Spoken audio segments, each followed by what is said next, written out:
Story पसंद आने पर चैनल को सब्सक्राइब करना ना भूलें।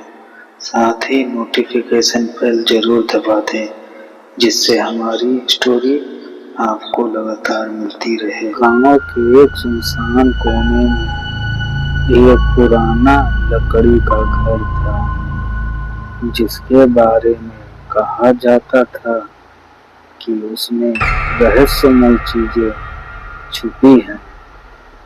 यह घर कई सालों से बंद था और लोगों ने इसे भूतहा घर का नाम दे दिया।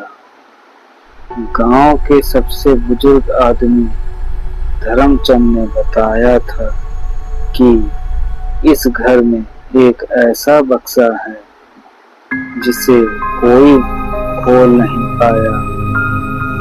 अर्जुन, गांव का एक उत्साही और निडर लड़का, इस रहस्य को सुलझाने की ठान ली। एक रात वह चुपके से घर में घुस गया। घर के अंदर हवा ठंडी थी और हर तरफ धूल की मोटी परतें जमी हुई थी। अर्जुन ने एक पुराने कमरे में वह बक्सा देखा। वह लोहे की मोटी जंजीरों से बंधा हुआ था और उस पर अजीब से प्रतीक खुदे हुए थे। अर्जुन ने जंजीर तोड़ने की कोशिश की, वे टस से मस नहीं। उसने हाथ और अगले कुछ दिनों तक वह हर रात उस बक्से को खोलने की कोशिश कर रहा था। एक रात उसने पाया कि बक्से पर खुदे कुछ प्रतीक पूर्णिमा की चांदनी में चमकते हैं। उसने चांद की रोशनी में उन प्रतीकों को ध्यान से देखा और महसूस किया कि वे कोई पहेली है। जब उसने पहेली को सुलझाया तो जंजीरें अपने आप खुल गई। बक्से के अंदर एक पुराना फटे हुए कागज का टुकड़ा था। उस पर एक नक्शा बना हुआ था। नक्शे में एक जगह का नाम लिखा था, अंधेरा कुआं। धर्मचंद ने अर्जुन को बताया था कि यह कुआं गांव के बाहर एक बहुत घने जंगल में था। अगली सुबह अर्जुन ने गांव के दो दोस्तों प्रिया और राहुल को यह कहानी बताई। प्रिया, जो हमेशा अर्जुन का हर काम में हिस्सा लेती थी, तुरंत जाने को तैयार हो गई। राहुल थोड़ा डरा हुआ था, लेकिन उसने अपने दोस्त को अकेला नहीं छोड़ा। तीनों ने मिलकर उस कुएं को खोजने का फैसला किया। तीनों दोस्त घने जंगल में नक्शे के सहारे आगे बढ़ने लगे।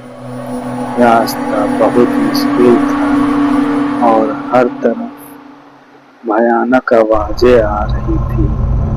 सूरज ढलने लगा और रात का अंधेरा छाने लगा था।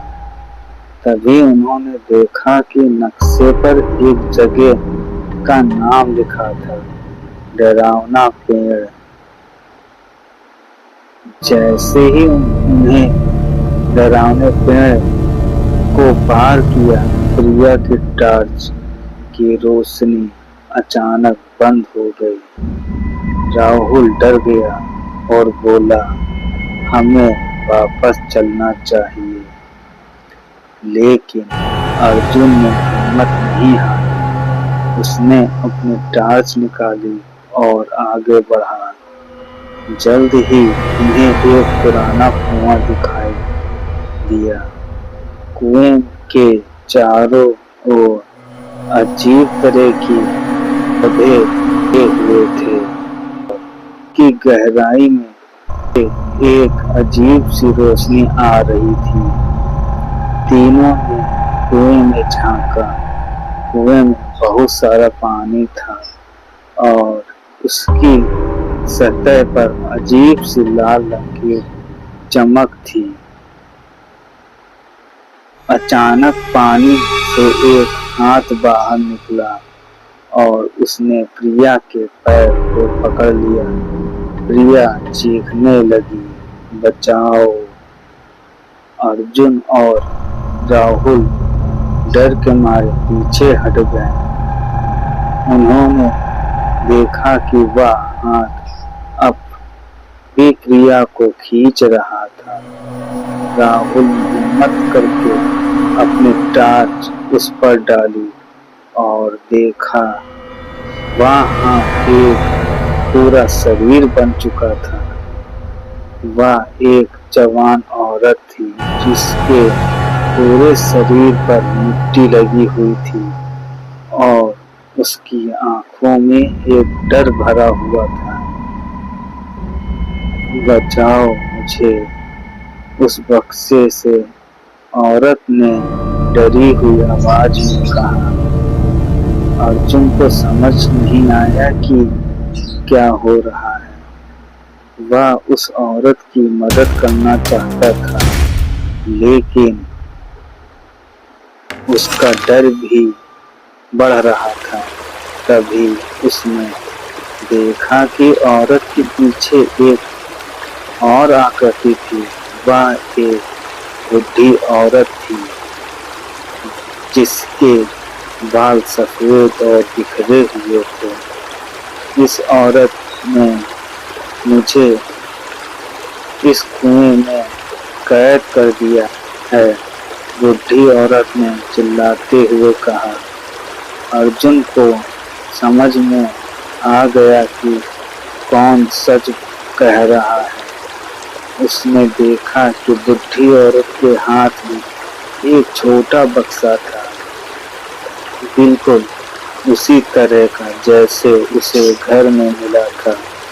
बूढ़ी औरत ने कहा, तुमने मेरे बक्सा क्यों खोला? अब तुम भी मेरे साथ यहाँ कैद रहोगे।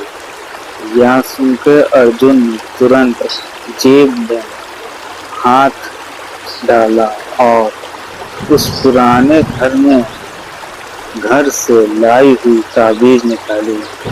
धर्मचंद ने बताया था कि यह ताबीज उस बक्से की रक्षा करती है। जैसे ही अर्जुन ने उस ताबीज को कुएं में डाला, बूढ़ी औरत गायब हो गई और पानी से निकल रही लाल चमक भी शांत हो गई।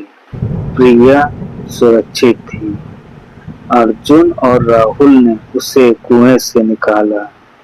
वे तीनों उस रात गांव वापस लौट आए। अगली सुबह उन्होंने गांव के बुजुर्ग को यह कहानी सुनाई। धर्मचंद ने बताया कि वह औरत उस बूढ़ी जादूगरनी की बेटी थी जिसे उसने कुएं में कैद कर दिया था। उस बूढ़ी जादूगरनी ने ही उस पुराने बक्से में उस कहानी का रहस्य छुपाया था। गांव वालों ने अर्जुन को एक हीरो की तरह माना। उस दिन के बाद से वह पुराना घर और वह कुआं हमेशा के लिए बंद कर दिया गया। लेकिन गांव वाले आज भी कहते हैं कि अगर आप आधी रात को उस घर के पास जाएं तो आपको एक अजीब आवाज सुनाई देगी जो कहती है, तुमने मेरा बक्सा क्यों खोला?